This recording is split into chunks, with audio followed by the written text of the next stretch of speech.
नमस्कार. आकाशवाणी औरंगाबाद केंद्राच्या सायंकालीन बातमीपत्रात मी प्रवीण ननावरे आपलं स्वागत करतो. पंतप्रधान नरेंद्र मोदी यांनी मुस्लिम समुदायाला 3 तलाकवरून राजकारण न करण्याची विनंती केली आहे. याबाबत चर्चा सुरू असून हा विषय मुस्लिम समुदायामध्ये चर्चेद्वारे सोडवण्याबाबत आशावादी असल्याचं पंतप्रधान मोदी म्हणाले. लोक स्वतःहून प्रश्न सोडवण्यास तयार असल्यास उत्तम आहे असंही ते म्हणाले. ते आज नवी दिल्लीत एका कार्यक्रमात बोलत होते. सर्वांची साथ सर्वांचा विकास हे सरकारचं घोषवाक्य असून याबाबत सरकार कोणताही भेदभाव करणार नसल्याचं ते म्हणाले. 2022 पर्यंत देशामध्ये प्रत्येकाला घर देण्याचं सरकारचं ध्येय असल्याचं प्रतिपादन केंद्रीय कामगार मंत्री बंडारू दत्तात्रय यांनी म्हटलं आहे. ते आज नवी दिल्लीमध्ये पत्रकारांशी बोलत होते. कामगार मंत्रालयानं आणि गृहनिर्माण मंत्रालयानं सहकार्यानं नवी विमा योजना आणली असल्याचं ते म्हणाले. या योजनेअंतर्गत कमीत कमी 10 लोक असल्यास ते सहकार संस्था स्थापन करू शकतात. अशी संस्था प्रधानमंत्री आवास योजनेअंतर्गत 2,20,000 रुपये मिळण्यास पात्र असल्याचं दत्तात्रय म्हणाले.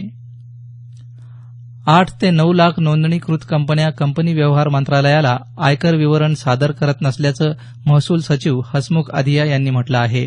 या कंपन्यांच्या माध्यमातून पैशाचे गैरव्यवहार होत असल्याचं त्यांनी म्हटलं आहे. याबाबत कारवाई करण्यासाठी एका चमूची स्थापना करण्यात आली असून पंतप्रधान कार्यालय गेल्या 15 दिवसांपासून या कंपन्यांवर लक्ष ठेवून असल्याचं ते म्हणाले. मतदारांनी केलेल्या मतदानाची खात्री होण्यासाठी सप्टेंबर 2018 पर्यंत निवडणूक आयोग 15 लाख व्हीव्हीपॅट या यंत्रांची खरेदी करणार असल्याचं मुख्य निवडणूक आयुक्त नसीम जैदी यांनी म्हटलं आहे. ते चंदीगडमध्ये एका परिसंवादामध्ये बोलत होते. आपण केलेल्या मतदानाची 100% मतदारांना खात्री मिळणारा भारत हा जगातील एकमेव देश असेल असंही जैदी यावेळी म्हणाले.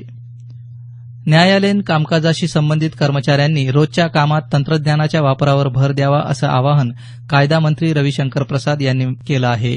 नवी दिल्ली इथं न्यायालयीन कर्मचाऱ्यांच्या संमेलनात ते आज बोलत होते. तंत्रज्ञानाच्या वापरामुळे त्वरित न्यायदानास मदत होईल आणि खटल्यांचा निकाल वेळेत लागू शकेल असं प्रसाद यावेळी म्हणाले. जागतिक गुंतवणूकदारांसाठी महाराष्ट्र हे सर्वाधिक पसंतीचं राज्य असून देशात झालेल्या गुंतवणुकीपैकी अर्धी गुंतवणूक राज्यात झाली असल्याचं प्रतिपादन मुख्यमंत्री देवेंद्र फडणवीस यांनी काल अलिबाग इथं केलं. रसायनी पाताळगंगा इथं जपानच्या कोकुयो आणि भारताच्या कॅमलिन कंपनीनं संयुक्तरित्या सुरू केलेल्या नव्या उत्पादन केंद्राचं उद्घाटन त्यांच्या हस्ते झालं त्यावेळी ते बोलत होते.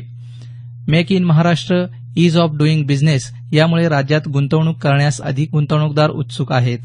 देशात तसंच राज्यात येणाऱ्या नव्या प्रकल्पांमुळे स्थानिक रोजगार उपलब्ध होत असल्याचं फडणवीस यावेळी म्हणाले. माझी कन्या भाग्यश्री योजनेची प्रभावीपणे अंमलबजावणी होण्याकरता 1 मेच्या ग्रामसभेत योजनेच्या शासन निर्णयाचं प्रकट वाचन करण्यासाठी महिला आणि बालविकास मंत्री पंकजा मुंडे यांनी राज्यातील सर्व ग्रामपंचायतींच्या सरपंचांना पत्र पाठवलं आहे. राज्यातील मुलींचा जन्मदर वाढविणं, लिंग निवडीस प्रतिबंध करणं, मुलींच्या शिक्षणाबाबत प्रोत्साहन देऊन खात्री देणं, मुलींच्या आरोग्याचा दर्जा वाढवणं यासाठी माझी कन्या भाग्यश्री ही योजना राज्यात राबवण्यात येत आहे. दृष्टीबाधितांच्या पहिल्या राज्यस्तरीय क्रिकेट स्पर्धेचं आयोजन औरंगाबाद इथल्या MGM क्रीडा संकुलात करण्यात आलं आहे. खासदार चंद्रकांत खैरे, म्हाडाचे मुख्य कार्यकारी संचालक डॉ. अनिल रामोड यांच्या उपस्थितीत या स्पर्धेचं उद्घाटन झालं. राज्यातल्या 5 विभागातले संघ या स्पर्धेत सहभागी झाले आहेत. 1 मे रोजी या स्पर्धेचा अंतिम सामना होणार असून यावेळी बक्षीस वितरण करण्यात येणार आहे. पंतप्रधान नरेंद्र मोदी उद्या 11 वाजता होणाऱ्या आकाशवाणीवरील मन की बात या कार्यक्रमामध्ये श्रोत्यांशी संवाद साधणार आहेत. हा कार्यक्रम आकाशवाणी आणि दूरदर्शनच्या सर्व वाहिन्यांवर प्रक्षेपित करण्यात येणार आहे. हा या शृंखलेचा 31वा भाग आहे. मुंबई लातूर एक्सप्रेस बिदरपर्यंत वाढवण्याच्या रेल्वे बोर्डाच्या निर्णयाविरोधात लातूर इथं आज रेल्वे बचाव समितीच्या वतीनं गांधी चौकात धरणं आंदोलन करण्यात आलं. यावेळी संतप्त कार्यकर्त्यांनी लातूरचे खासदार डॉ. सुनील गायकवाड यांच्या पुतळ्याचं दहन केलं. पोलिसांनी या प्रकरणी 5 कार्यकर्त्यांना अटक केली आहे. लातूर मुंबई एक्सप्रेस लातूर स्थानकावर 12 तास थांबून असते. त्या वेळेमध्ये बिदर उदगीरच्या प्रवाशांसाठी ही रेल्वे बिदरपर्यंत वाढवण्याचा निर्णय रेल्वे प्रशासनानं घेतला आहे. बीड नगर परिषदेच्या 75 सफाई कामगारांनी गेल्या 2 महिन्यांपासून पगार न मिळाल्यानं आंदोलन सुरू केलं आहे. जिल्हाधिकाऱ्यांना लेखी आश्वासन देऊनही पगार न मिळाल्यानं या कामगारांनी हे आंदोलन केलं आहे. याबरोबरच हे बातमीपत्र संपलं. आमचं यानंतरचं बातमीपत्र सकाळी 6:50 वाजून